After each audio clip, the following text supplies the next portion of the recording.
Madras mix நேயர்களுக்கு வணக்கம். மேஷராசிக்கு இப்போ பார்த்தீங்கன்னா செவ்வாய் வலிமையான நிலையில் 8ஆம் இடத்தில் இருப்பது மிகப்பெரிய யோகம்.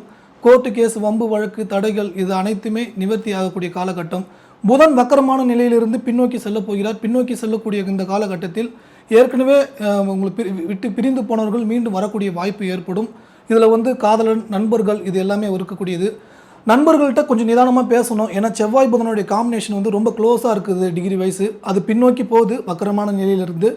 ஸோ இது புதன் செவ்வாய் புதன் பார்த்திங்கன்னா புத்தி, செவ்வாய் கத்தி. ஸோ பேசும்போது நிதானமாக பேசணும். ஆல்ரெடி 12ல் சனி பகவான் இருக்கார். ஸோ இந்த 12ல் சனி பகவான் இருக்கும்போது ஒரு எமோஷன்ஸ் அதிகமாக ட்ரிகர் ஆகிட்டே இருக்கும். ஸோ அதை நீங்கள் அவசரமாக ஏதோ ஒரு முடிவை டக்குன்னு எடுத்துடாதீங்க. ஒரு கடன் வாங்குறதா இருக்கட்டும், பணம் கொடுக்கல் வாங்கலாக இருக்கட்டும், இதுமாரி விஷயங்களில் கொஞ்சம் நிதானமாக நீங்கள் பார்க்கணும். மிக முக்கியம். ரொம்ப முக்கியமாக செவ்வாயோடைய பார்வை, 4ஆம் பார்வை பார்க்கக்கூடிய இடமே பார்த்திங்கன்னா கும்பமனை பார்க்கும்போது 11ஆம் இடம் பெரிய லாபங்களை கொடுக்கும். பெரிய லாபங்களை நோக்கி போக வைக்கும்.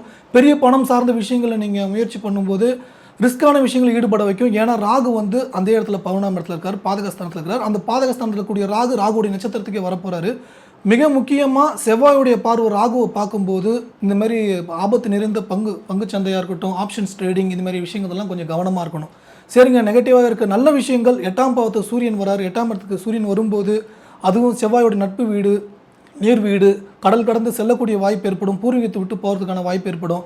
சரி, ரொம்ப தூரம் பயணங்கள் மேற்கொள்கிறதுக்கான வாய்ப்பு இந்த காலகட்டத்தில் ஏற்படுத்தி கொடுக்கும்.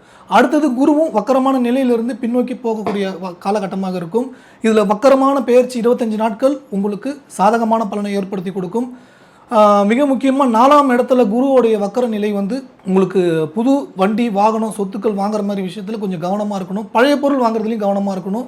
ஏன்னா குருவோடைய நேரடி பார்வை பார்த்திங்கன்னா 5ஆம் பார்வையில் செவ்வாயும், 9ஆம் பார்வையில் பார்த்திங்கன்னா உங்களுக்கு முன்னோக்கி வக்கரமான நிலையிலிருந்து 9ஆம் பார்வையிலிருந்து 10ஆம் இடத்தை பார்த்து விடும். 10ஆம் இடத்தை பார்க்கும்போது தொழிலால் விரயங்கள் சார்ந்த விஷயங்கள் ஏற்படுத்தும். கடன் வாங்கி முதலீடு செய்கிறது போன்ற விஷயங்களை தவிர்த்து கொள்ளுங்கள். அடுத்ததாக ரொம்ப முக்கியமாக புதன் வக்கரமாகும் போது நல்ல பலனை கொடுக்கும். ஆனாலும் 3, 6 கொஞ்சம் மைனஸான விஷயத்தில் ஏற்படுத்தும். முக்கியமாக கடன் சார்ந்த விஷயங்கள், டாக்குமெண்ட் கையெழுத்து போடக்கூடிய விஷயங்களில் கொஞ்சம் கவனமாக பார்த்துக்கணும்.